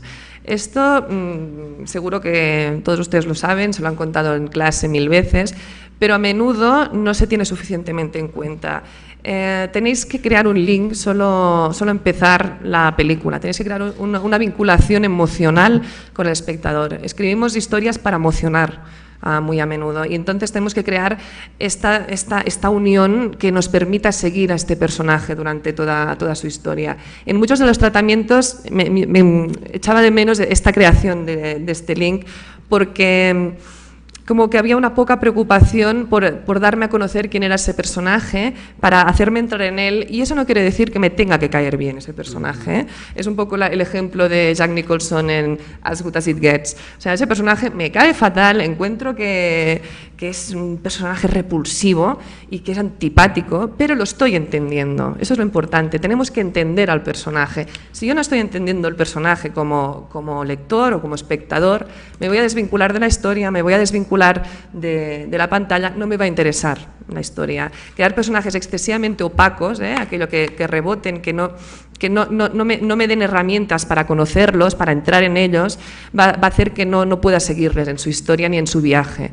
Y un último elemento, y ahora le paso la palabra a Pascal, que en relación a esta comprensión del personaje, que es que tampoco nos ha salido, es la idea del arco del personaje. O sea, vamos a hacer un viaje dentro de nuestra historia con este personaje que conocemos, con el que nos vamos a encariñar, o acaso nos va a parecer un personaje interesante, pero vamos a viajar con él. Y tenemos esto que tenerlo presente, porque este viaje tiene que desarrollar también al personaje. Tiene que haber un cambio, Cualquier película es cambio, es transformación. Sea una pequeña película minimalista de autor, sea una gran película mainstream, siempre hay un cambio en estas películas. Estamos contando algo que parte de A y va hacia B. Vamos a viajar con nuestro personaje y tenemos que tener muy en cuenta en cada una de sus acciones en qué momento de este cambio está, ¿no? En qué momento del arco de personaje, de la evolución, nos encontramos el protagonista, que era otro de los elementos que echaba de menos, porque llegados al final de las lecturas, y esto con Mauricio también lo compartimos, decías, ostras, qué personaje es interesante, me ha interesado, el tema es interesante, pero yo no veo un cambio, yo no veo que haya aprendido nada este personaje en esta historia, no me transmite nada una vez llegados al final. ¿Por qué me estás contando esta historia? ¿Qué estoy sintiendo, ¿no? con este viaje que hago con el personaje? Pues esto sería otro de los elementos claves. Sí, estoy de acuerdo y quiero añadir algo. Lo que hemos leído era un sinopsis, un tratamiento, algunas escenas dialogadas y una nota de intención. Entonces, la historia y los personajes tienen que estar ya en estos elementos. Claro que van a ser más desarrollados en la continuidad dialogada con el script, con el guión total, pero hay algunos de los autores, cuando hemos preguntado cosas sobre los personajes, que contestaron, bueno, eso solo es el tratamiento, voy a profundizar en los diálogos. No, los personajes tienen que estar ya. Tenemos que conocerlos, las actividades para conocerlos tienen que estar en el tratamiento y también el arco, como dices, Marta. El arco tiene que estar. No hay que, eso también es cuestión de metodología más general, no hay que equivocarse en qué momento preguntarse las cosas. Cuando se hace el escaleta, hay que preguntarse qué, cuándo. Cuando hacemos el tratamiento, hay que preguntarse cómo lo enseño. Y cuando pasamos a los diálogos, es el momento de resolver las preguntas, cómo tengo que decir las cosas que no puedo enseñar. Y eso es muy importante, esta metodología, porque os permite volver atrás en un momento menos desarrollado para cambiar cosas, y que si cambiáis una intriga, todo no va a caer al suelo, y eso es muy importante. Acabo con una cosa, es que los personajes hay que conocerlos, quererlos, En querer no es decir estar enamorado de los personajes, sino que querer y entenderlos, saber por qué actúan de esta manera y no juzgarlos. Es una pena cuando leemos un guión y que notamos que el autor está juzgando a los personajes, que está haciendo eso, pero a mí no me gusta, yo de guionista no me gusta. Hay que entrar en lo que hace la esencia del personaje y cómo actúa. Sí, ahí complementando un poco lo que comentaba Pascal, también hay como una tendencia muy grande, esto acá, ¿no? Conversando con los guionistas, directores de los proyectos, pero también pasa en España, esta cosa de, no, esto ya lo enseñaremos cuando en la pantalla, esto ya se verá en la pantalla. Por experiencia, lo que no está en guión muchas veces luego no está en pantalla, y eso también como director también es tenerlo en cuenta, es decir, luego cuando rodéis las películas tenéis, claro que hay una parte de improvisación, y si es cine de autor todavía más, ¿no? Hay un aire, se puede complementar, pero sobre todo las cosas esenciales tienen que estar en guión justamente para saber qué se está diciendo y cómo se está diciendo y qué se quiere decir, y es muy importante esto para realmente no perderse en el proceso hacia lo que es la película, ¿no? Porque un guión no es un, ¿cómo diríamos?, no está completado hasta que no se hace la película, ¿eh? Curiosamente, trabajamos mucho en guión, pero a diferencia de los libros, un guión sin película es algo incompleto, con lo cual tenemos que intentar complementarlo lo máximo para que esta película luego sea realizable. Bueno, muchísimas gracias, estuvo excelente. Antes de pasar a la sección de preguntas de ustedes, quería, como habíamos prometido desde el principio, que Pascal un poquito nos hable de su fundación Dream Go y después pasaremos a las preguntas. Sí, porque así si hay algunos que tienen que marcharse, no queremos que se pierdan la información. Es una asociación internacional de cine que se llama Dreamago, que tenemos un web sitio, dreamago.com, y es una asociación donde hacemos un taller de trabajo cada año en Suiza, en mayo, y que recibimos guiones de todo el mundo, en francés, en español o en inglés. Y después los guiones que están seleccionados son al número de 10, solo 10 en todo el mundo, y los traducimos en 3 idiomas. No es un taller del cual tenéis que pagar para ir, sino que tenéis que pagar el viaje y que dar una traducción de vuestro guión o en inglés o en francés, o si no tenéis a nadie, podemos ayudar a encontrar un traductor. Lo que os digo es que se llama Plume Pellicule, se llama Plume Pellicule, pasa en un castillo en Suiza, y bueno, hemos ya recibido colombianos a menudo. Hay uno que está en esta sala, no le voy a decir quién es, sí, es Nicolás, le introduzco Nicolás Serrano, si queréis hablar con él, porque lo ha vivido y lo conoce. No voy a dar tu email y nada. Y bueno, es un taller, le hago muy deprisa, es un taller donde trabajáis con consultantes de todo el mundo que vienen desde Los Ángeles, desde Cuba, desde Francia, desde un poco todo el mundo. Son 5. Cuando estáis seleccionados, vais a hablar con cada uno de los consultantes y vais a poder trabajar una semana. Y después de esta semana tenéis 2 meses para volver a escribir el proyecto, y si el proyecto está muy bien escrito después de los 2 meses, os invitamos a Los Ángeles a encontraros con productores. Es algo muy especial que no existe mucho en estos 3 idiomas. Es un poco como Sundance. Ellos dicen que parecemos un poco como ellos, y ya hemos hecho 10 años de ese taller, y es la 11 en 2015, y hay que enviar el guión acabado, puede ser una primera versión, hasta el 15 de diciembre. Tengo algunos de estos papeles para daros si os interesa. Hay una línea editorial, y la línea editorial es humanista. Y es que no tiene que ser todo bonito o acabarse bien, sino que dar un sentido de reflexión y ser bien escrito, con personajes que son fuertes. Por eso la charla de los personajes era bastante importante. Y bueno, pues espero que vamos a recibir muchísimos proyectos colombianos, y os doy, para los que están interesados, antes de marcharos, me preguntáis me pidéis si voy a dar un flyer Ahora, Muchas gracias, preguntas. Pascal, por esa invitación. Va a ver, entonces. La dirección es así, ¿lo puedes escribir ahí? ¿No? Si quieren, bueno. Ya vamos a empezar entonces con la ronda de preguntas. Y pues, ¿quién se anima? ¿Qué preguntas tenemos? Bueno, entonces, ¿tú primero? Después. Listo. Tú primero. Yo creo que es posible que, de cierto modo...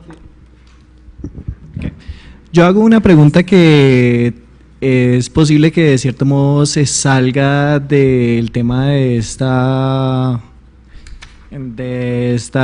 charla. Pero entonces estamos hablando de personajes que son, por decirlo de algún modo, seres humanos. Pero una de las cosas que me parecía interesante del video de Paperman es que necesariamente uno de los personajes más fuertes en la historia necesariamente no es humano, es un objeto inánime.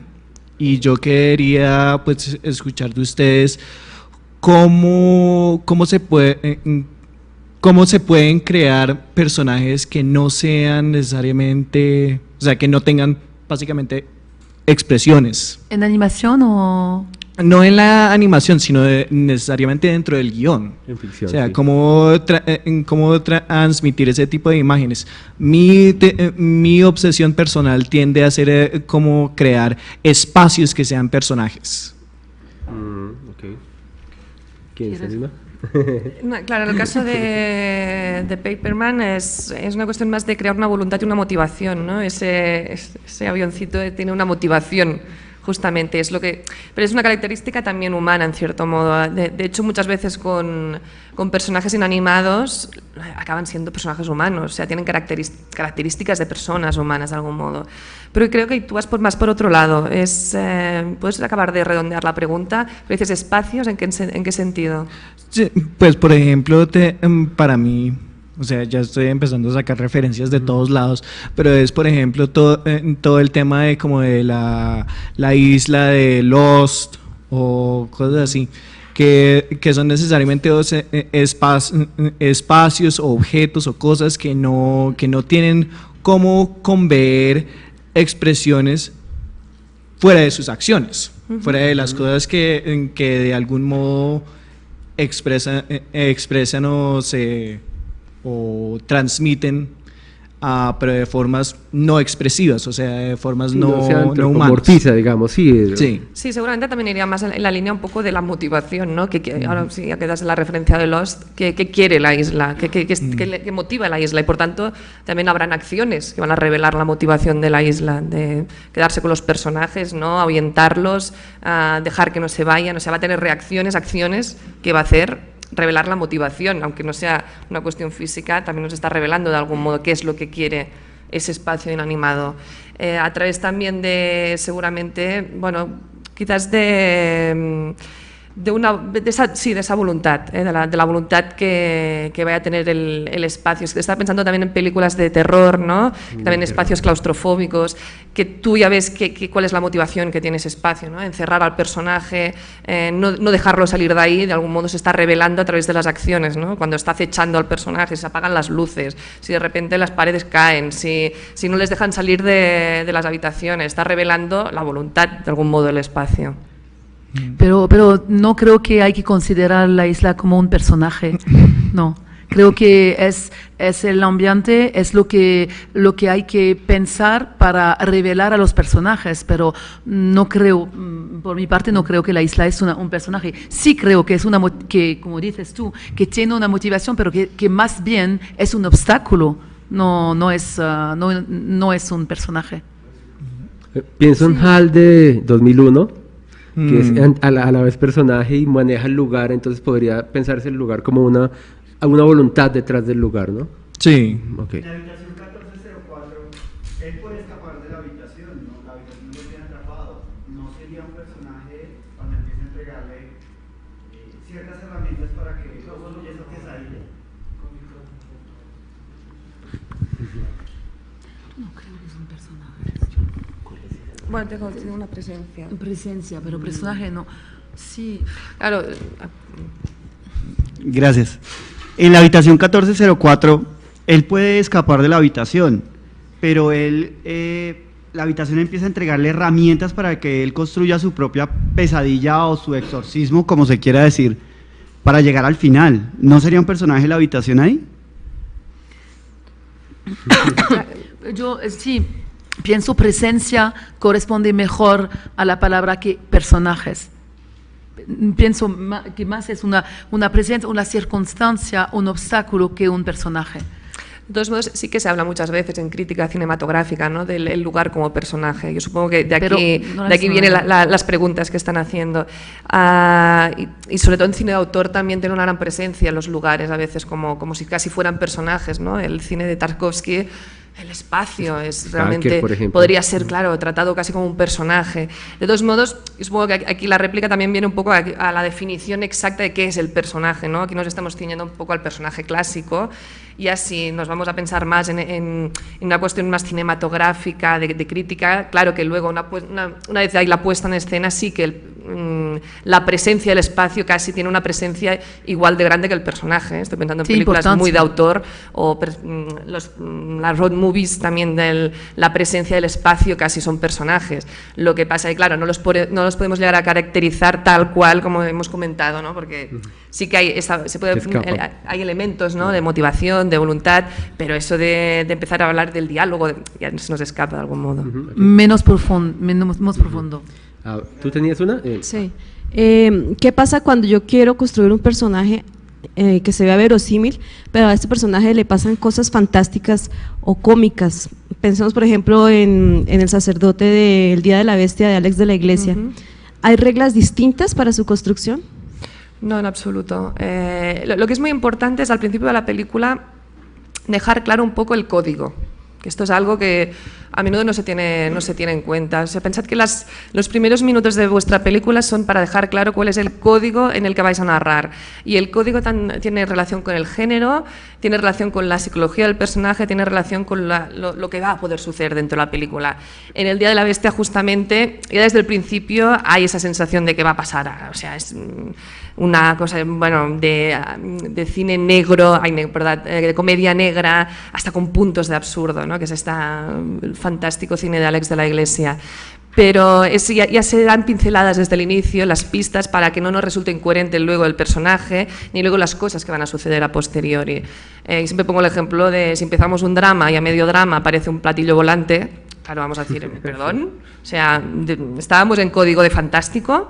O sea, ya dejar una pincelada de, bueno, puede pasar algo raro. O sea, vamos a la abertura de telón que dé esta sensación. Si os fijáis en muchas películas, justamente los créditos sirven para dar esta sensación de cuál es el mundo en el que vamos a entrar, cuál es el código, ya sea por atmósfera, sea porque nos van a explicar ya, por ejemplo, estoy pensando en Matrix, justamente se dedican a contarnos cuáles son las reglas de ese mundo en los primeros 10-20 minutos, y luego a partir de ahí, pues fiesta, ¿no? Empieza la película, empezamos la acción, etcétera. Pero necesitamos estos primeros minutos para entender cuáles son los límites de la verosimilitud, para que el personaje sea creíble, para que entendamos hasta dónde puede vivir, hasta dónde puede morir. O sea, tenemos que crear realmente el código en concreto. Y además, cuando es una película de género, como así, o ciencia ficción, hay que ser muy coherente, y a veces necesitáis, y por eso está bien porque hablamos de personajes aquí, a veces necesitáis a un personaje que sea un cándido, que no sabe, para enseñarle, y con este personaje enseñar al espectador. Pero hay algo que hay que ser muy cuidado, es que no hacer algo en contra lo que habéis ya establecido. Porque si, por ejemplo, decides que este personaje puede cruzar las paredes cuando son blancas, y que a un momento de la peli no pueden, y que la pared está blanca, no funciona. Hay que seguir con la coherencia del universo que has planteado. Sí, está pensando en El Día de la Bestia, justamente, no sé si recordáis. Justo el inicio es el personaje protagonista, que es un cura con otro, y cae de repente la enorme cruz encima, ¿no? Y el otro se salva, que es maravilloso, pero nos está dando ya un código de tono y de género maravilloso. O sea, y a partir de ahí dices, venga, que pase lo que tenga que pasar, yo ya me lo voy a creer todo, y además desde esta perspectiva de comedia negra, que tiene la gracia de saber Alex de la Iglesia, de encontrar el tono justo para realmente contarte la historia. Es como en música dar, ¿no?, la tonalidad, ¿no?, dar el la, y a partir de ahí ya podemos empezar a narrar. Yo quería añadir una cosita, y es que en una comedia el personaje no tiene que ser chistoso. Eso a veces pasa, es decir, el inspector Clouseau en La Pantera Rosa no es un personaje chistoso, él no se entera de todo lo que pasa alrededor. Esa coherencia es interna del personaje, interna de la historia, y un personaje no tiene que ser chistoso en una comedia. No sé si lo...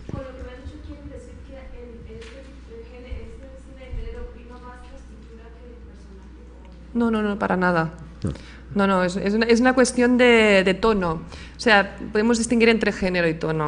El género, eso es como un poco más el marco general, y luego el tono es lo que vamos a afinar, es esa pátina, ese barniz que va a tener nuestra historia. Entonces, la palabra código es perfecta porque es un pedazo de lenguaje, ¿no? Entonces, claro, un código, en género es un código muy altamente codificado, en que sabes qué va a pasar, pero un drama intimista también tiene un código de fotográfico, claro, te introduces ahí. Y para dar matices al tono, también los obstáculos no son los mismos. En una comedia o en un drama hay que elegir los obstáculos que van en el tono de la historia que quieres contar. Eso es muy importante.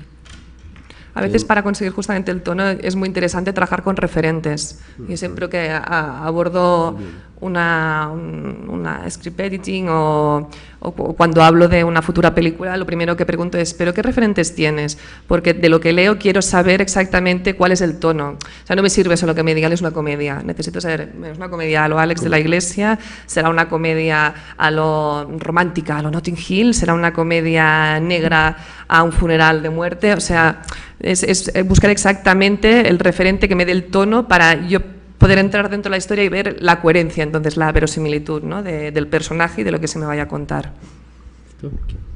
Bueno, buenas tardes. Quería también, como a partir de lo que ustedes han dicho, digamos que esto del cine es un viaje, ¿no? Un viaje que arranca desde el guionista y pasa por mucha gente en preproducción, producción, pero hay personajes claves en todo este recorrido. Está el guionista, está el director y está el actor. En este orden de ideas, hablaron ustedes acerca de el no juzgar los personajes. Y pasa mucho porque es un tema muy sutil, es un tema que a veces los actores abordan sin darse cuenta que están juzgando a ese personaje. Entonces ahí está el director, pues que debería estar atento a eso. Y uno ve muchas películas colombianas en las cuales los actores juzgan sus personajes y eso inmediatamente genera una separación de uno inconsciente con la historia y con lo que se está contando. Sí, perdón. En esa, digamos, en esto que estoy contando y en las películas que ustedes han escrito, ¿cómo ha sido esa experiencia? ¿Cómo la han vivido? Y bueno, pues chévere. Es una pregunta muy larga, depende de los textos. Yo lo resumiría con una palabra, es comprensión, es entender al personaje. Entender, pero o sea, es casi una cuestión de psicología, de comprenderlo y no juzgarlo. Es decir, lo que decíamos de la empatía, de entrar al personaje sin juzgarlo y entender por qué ha hecho lo que ha hecho y cómo lo ha hecho. Y estoy pensando en películas, por ejemplo, en nuestro país, en España, sobre ETA y sobre etarras. O sea, comprender hasta qué punto una persona consigue hacer terrorismo sin juzgarlo y entender sus motivaciones es lo que va a dar interés al personaje y a la propuesta y al actor para comprenderlo desde dentro. Luego tú puedes estar de acuerdo o no como director, como guionista, como actor con lo que se hizo, pero se tiene que entender las motivaciones y qué llevó a ese personaje. Es una cuestión muy psicológica, muy de comprensión y entendimiento de la persona que tienes delante. Es un ejercicio bastante grande, por eso siempre decía, antes me remetía a la psicología del alma humana, ¿no?, de ahondar realmente en quién somos y por qué hacemos lo que hacemos. Y a mí lo que me interesa a mis personajes justamente, o de los personajes que realmente cuando leo guiones me despiertan un interés es cuando los comprendo y aunque hayan sido un asesino, pueda comprender por qué ha llegado a hacer esto. Luego poder no estar de acuerdo, pero quiero comprenderlo y yo creo que es la gracia de por qué también existe el cine y por qué hacemos cine, ¿no? Para comprender a la gente y comprender a nuestros personajes. Y también hay que decir que la identificación no se hace si el espectador comparte la vida o el objetivo del personaje. La identificación se hace cuando el personaje vive conflicto. Y eso, la identificación está ahí. Pero después, con la motivación de sus acciones, es allí que puedes entrar en entender el personaje. Y eso comparto totalmente lo que dice Marta, es muy importante. Vale, otra cosita. Sí. En la comedia, digamos, se aborda se aborda de otra manera, ¿cierto? Es que estoy escribiendo una comedia para pasar a Proimágenes el próximo año. Digamos que ese proceso, ¿cómo lo viven diferente al drama? Sí, ¿cómo lo han experimentado ustedes? Tips que podrían servir un poco para esto porque es complejo, ¿no? Inclusive en la comedia se puede llegar un poco más a juzgar, al cliché, a la fácil, ¿cierto? A resolver fácil los personajes, las situaciones y la historia.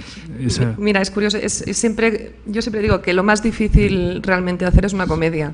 Es decir, escribir dramas, más o menos todo el mundo, los dramas no todo el mundo los puede escribir, pero comedias es quizás el género de los géneros más difíciles que hay. Y justamente las grandes comedias son las que crean humor, pero que no tienen humanidad sus personajes, no hay una burla solo de sus personajes, o sea, se parte de una humanidad, de esa comprensión del personaje y luego hay un cierto distanciamiento sobre el que podemos entonces reírnos, ¿no? Pero esa humanidad tiene que estar y personalmente cuando me he leído comedias, las que realmente caen en saco roto son las que no tienen esa humanidad, las que no veo un personaje sólido que me interese, que pueda comprender, sino que solo es un chiste tras otro, es un slapstick. En cambio, las comedias interesantes son las que tienen un cierto apego realmente con la realidad, que parten de algo y luego lo extrapolan, tiene ese punto de humanidad y entonces ahí me distancio y hago la burla, hago la ironía, depende de también, otra vez cogiendo el tema del tono, ¿no? Desde dónde me voy a acercar para hacer este humor, ¿no? Si es de irónico, si es una estracanada, dependiendo un poco. Sí, siempre los personajes cómicos siempre empiezas a construirlos con debilidades humanas y es de esto lo que acabo de decir, es de esto que sales y los dramas son más de algo donde que quieres alcanzar, ¿no? Alcanzar.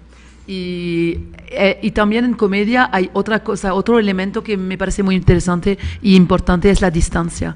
Siempre hay una distancia entre lo que se dice y lo que está esperando el espectador, entre la manera de actuar y de reaccionar. Siempre hay esta noción de distancia, siempre hay en comedias.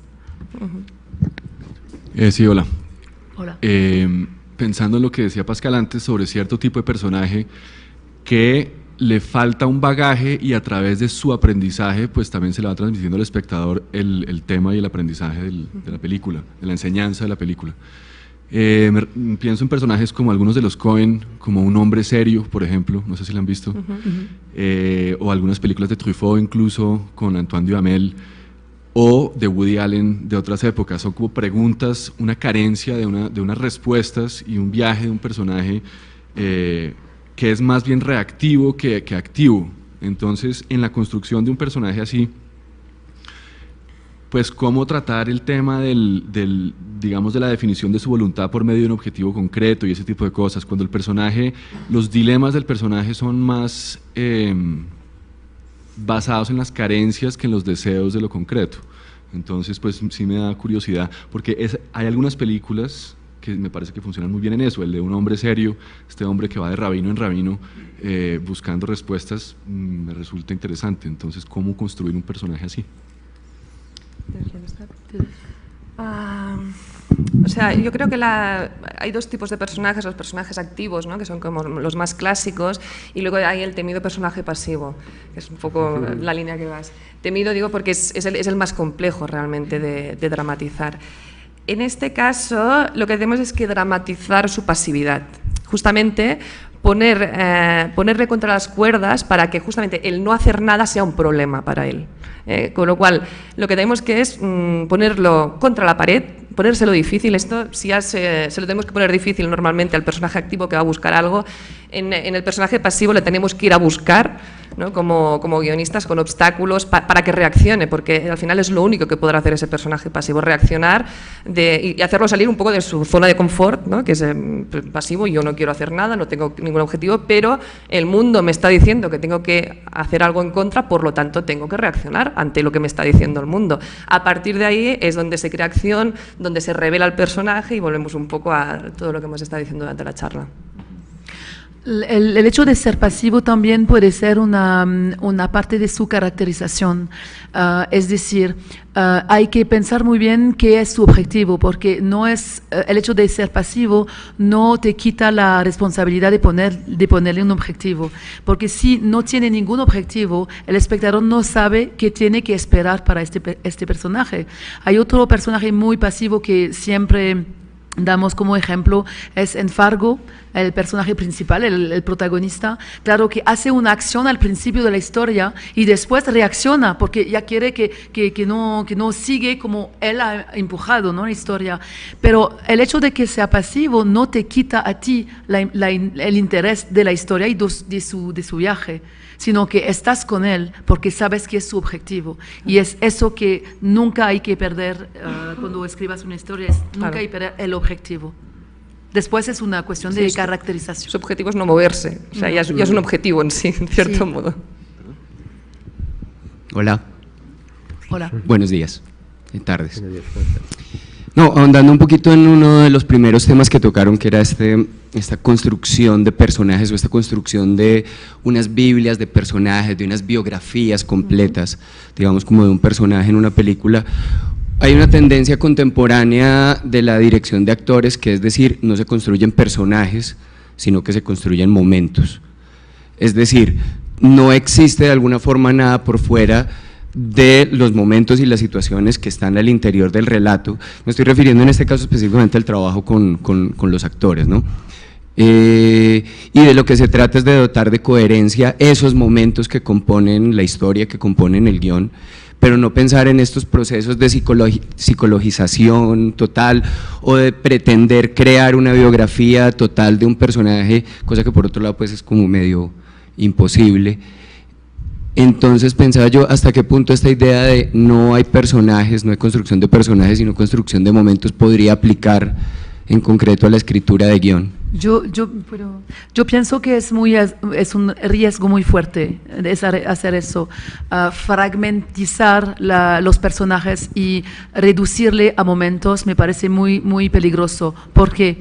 Porque cuando empieza una historia, nosotros guionistas tenemos que tener en cuenta de que el personaje ha tenido una vida antes de que empiece la historia y que va a tener, ojalá por él, una vida después de la historia. Así que la historia misma es un momento en su vida, pero este momento tiene que ser muy coherente. El espectador tiene que entender, no hay que decírselo todos los detalles con flashback y lo que pasó antes y eso no, pero tenemos que entender a qué estadio de su vida es, qué quiere hacer en este momento de la historia, donde la cuestión dramática va a lograr su objetivo o no de esta historia. Pero el personaje existe antes y después. Y si tú te condenas a solo trabajar en momentos de la historia, vas a perder, bueno, según mi interpretación, vas a perder mi análisis, vas a perder la coherencia del personaje y vas a perder totalmente el hecho de que este personaje existe de verdad antes, después y sobre todo durante tu película. Claro, o sea, yo estoy totalmente de acuerdo con Pascal. Es que ¿quién es tu personaje cuando lo coges en ese momento puntual, ¿no? Sí que puede ser una manera en lugar de hacer una biblia de personajes, hay directores, guionistas, sobre todo ahora estoy pensando en dramaturgos, colegas, que trabajan a través de situaciones de momentos con los actores para crear los personajes. Esta es otra vía, pero sería una vía similar a crear la biblia de personajes. Es como el acercamiento al personaje, a conocer a tu personaje, para luego realmente escribir la historia con una coherencia y que cada momento revele el personaje en su psicología. Entonces van testando a través de momentos diferentes cómo es el personaje. En esta situación, sí, en esta situación no, eso no me lo creo. En esta situación, vale, esto me gusta, eso no me gusta. Y a través de aquí conocen al personaje, es esta charla, ¿no?, con el personaje. Pero de ahí, solo coger estos momentos concretos, realmente te va a resultar un personaje incoherente. Es mejor que una vez has testado el personaje, luego entonces construyas la historia o esos momentos, lo que hacen estos dramaturgos, es con estos momentos concretos que han visto que funcionan, los trasladan entonces al guión o a la historia de teatro y luego los complementan con el arco, con el resto de la historia que vayan a contar. Y quiero añadir algo, porque veo que tu pregunta también trata de dirección de actor y del trabajo del actor. Si el guionista tiene la visión global del personaje antes, durante y después, si tiene una coherencia del personaje, bueno, todo está en el guión, así que perfecto. Para el director de actor, perfecto de concentrarse en momentos de la peli, porque en los momentos, cuando trabajas en una escena, claro que hay lo que se dice y lo que está detrás, y eso se tiene que trabajar del momento de la escena, eso está claro, pero no trabajar eso siendo guionista. El guionista tiene un trabajo mucho más en la coherencia, en el arco, mucho más coherente, me parece. Sí, sí. De acuerdo. ¿Los más?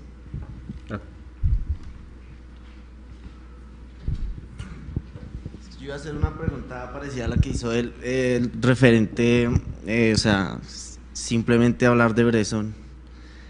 La cuestión de una inexpresión en los actores, la cuestión de que el personaje lo hace también esa escenografía, ¿me entiendes? Que creo que de pronto ustedes van en contra de eso, ¿no? Bresson. Los personajes de Bresson. ¿Qué? De Bresson, ¿no? Los personajes de Bresson. bressonianos. Ayer escuchaba algo como que se alejaba un poco de la teatralidad, o sea, de la inexpresión, que cuando intentamos negar diálogos se lleva un poco a eso, ¿no? A la expresión. Bresson no lo hace, ¿sí? O sea, que quieres... Y un poco que lo conforma, los personajes los conforma es el escenario, ¿sí? Como el espacio. Entonces en la cuestión de guión, no sé cómo se crearía el actor o el personaje desde el escenario. Claro, claro, es que estamos hablando de un cine totalmente diferente, es un cine moderno el de Bresson y es una manera de acercarse al personaje, es un poco la voluntad de romper el código natural con el que el espectador comprende el personaje.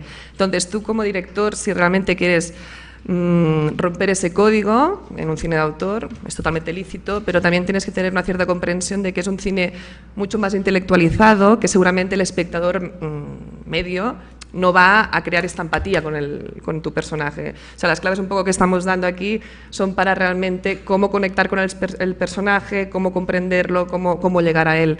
En el caso de Bresson, justamente lo que hace es, voy a romper esto, voy a romper cualquier oportunidad de conocer al personaje, voy a hacer el personaje opaco, pero voluntariamente como reacción hacia el cine clásico, que hubo una época que justamente es este clasicismo, que es el que todavía utilizamos hoy en día en cierto modo, porque es el que...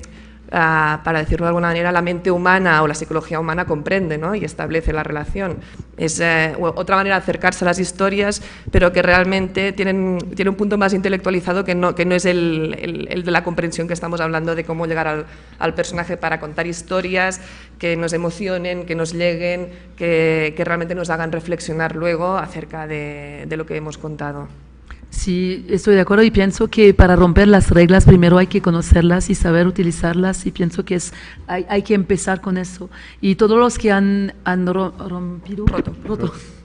Todos los que han roto las reglas, bueno, las han conocido antes. Así que después hay sitios para todo tipo de cine, pienso, pero este tipo de cine al cual hacemos la referencia es para construir los personajes. Y es más conceptual de lo que hablas. ¿Hay más? Sí, una más. Una más.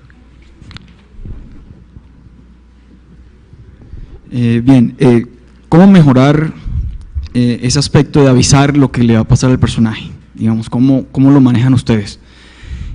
Por ejemplo, eso que vimos en el corto, pues esa partecita que vimos, pues vimos que al personaje se le vuela la hoja y sabemos en la segunda parte que se le vuela la hoja nuevamente, pues empieza la historia. Ahí nos avisan que puede pasar algo y la historia se vuelve un poco más creíble. ¿Cómo manejarlo en las historias? Digamos, creo que es uno de los temas más complejos, si hay que avisar muchas veces, si no tanto. ¿Cómo lo hacen ustedes en sus historias? Yo creo que ahora no hablas tanto de personajes, sino de acciones, ¿verdad? No, de acciones, claro, relacionadas con el personaje, por supuesto. Por eso, entramos más en estructura. No es que no queremos contestar, pero creo que si empezamos con estructura es mucho más largo, 2 horas más para todos. Pero para sí contestarte un poco, es que claro que hay muchísimos ¿cómo se dice? ¿Cómo? Herramientas, gracias. Hay muchísimas herramientas en la dramaturgia y lo de que hablas se llama plant and payoff. Y hay que plantear una cosa si la necesitas después. Y para plantear las cosas, la mejor manera de hacerlo es hacerlo a través del conflicto. Pero eso es una cosa dicho como muy deprisa y que parece muy superficial porque no podemos entrar en la estructura. Pero es que sí, claro que se construye y que a un momento cuando escribes una historia y que llegas a un momento y piensas, ay, es que aquí necesitaría tener un cuchillo. Hay que plantearle, hay que saber que, hay que plantearle si es necesario. Si tu escena pasa en una cocina, no vas a plantear el cuchillo porque hay cuchillos en la cocina. Eso es para un elemento, ¿no? Pero si necesitas algo que no es normal que esté este momento en tu historia, entonces sí, adelante tienes que prepararle. Se llama plant and payoff, pero no, sí, no podemos entrar en esto. Como dice Pascal, es realmente otra charla, ¿no? Entera. Mañana. Yo creo que para el personaje también, por ejemplo, tú siembras Hitchcock, pues sabes que el personaje tiene una fobia y después lo vas a poner en una situación en que evidentemente la fobia sabemos que está ese obstáculo y que no es lo mismo para ese personaje que para cualquier otra persona. En Vértigo, muy buen ejemplo, es que James Stewart necesitas a un momento de la historia, necesitas que no puedes seguir subiendo a salvarla y entonces para darle una imposibilidad ha decidido hacer que tiene vértigo, pero para enseñar que tiene vértigo hay que plantearle muchísimo más adelante y se sube en una silla y casi no puede quedarse porque tiene un vértigo tremendo, ¿no? Terrible. Sí. Pero eso se construye, eso es de construcción. Es una cuestión de construcción que yo le llamo, muchas veces digo, vamos a sembrar al inicio de la película y luego vamos a recoger. O sea, una vez llegamos sobre todo al tercer acto, es cuando ya hemos sembrado el campo y vamos a empezar a recolectar la cosecha. Es muy importante esto y por eso vuelvo ya un poco quizás para acabar a lo que decíamos al principio de la charla. Es una visión de conjunto escribir guiones. Ahora estamos diciendo la estructura sí es otro elemento aparte, pero bueno, no es aparte. Pero no es aparte, realmente tiene que ver con esto, cómo te planteas al personaje, cómo te planteas sus fobias, cómo te planteas sus dilemas, sus conflictos, ¿no? Esa visión de conjunto también nos va a ayudar a sembrar al inicio de la historia lo que posteriormente vamos a tener que recoger cuando lleguemos al final, ¿no? Esa fobia pues la vamos a recoger llegados al final. Con lo cual siempre tener esta visión de conjunto y esa importancia de no empezar a escribir el guión directamente, sino empezar con una sinopsis, con un tratamiento, darle vueltas al tratamiento, darle vueltas para siempre tener esta visión global de tu historia es muy importante, porque si no, a cuanto más páginas tengamos, más nos vamos a perder. Muy importante siempre estar yendo, ¿no? del detalle al conjunto, del detalle al conjunto, y cuanto menos paginitas tengamos, ¿no? Más fácil nos será hacer esta relación constante, ¿no? Entre personajes, tema, estructura, conflicto, objetivo. Pues en otras palabras, escribir es primero pensar mucho antes de empezar a escribir. Exacto. Y sobre todo es reescribir. Estupendo final, además llegamos al final por el comienzo, ¿no? Pues quería agradecer muchísimo a Marta y a Pascal, ha estado fantástico, y a ustedes pues por asistir, y a Proimágenes por la invitación. Muchas gracias. Muchas gracias.